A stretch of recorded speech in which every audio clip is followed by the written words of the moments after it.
Tahu tak, Bella Akila ada brand lip matte dia sendiri. Setiap brand ada cerita. Jom kita mula.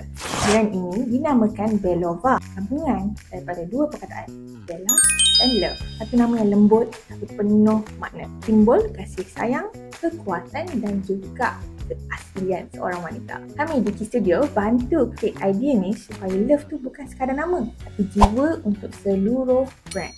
Warna hijau dipilih sebagai warna utama. Nampak tenang, eksklusif tapi still nampak kekuatan tu. Dia juga melambangkan growth, balance dan juga empowerment. Sesuai dengan semangat wanita moden yang berani nak jadi diri sendiri. Dalam logo ni, kita selitkan juga elemen love. Bukan sekadar cantik tapi simbol kasih dan kejujuran yang jadi DNA Belova.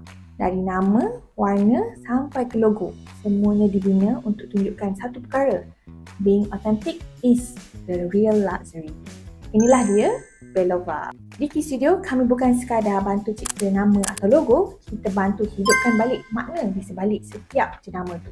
Belova dah mula membawa cinta dan kekuatan dalam setiap produk. Anda bagaimana?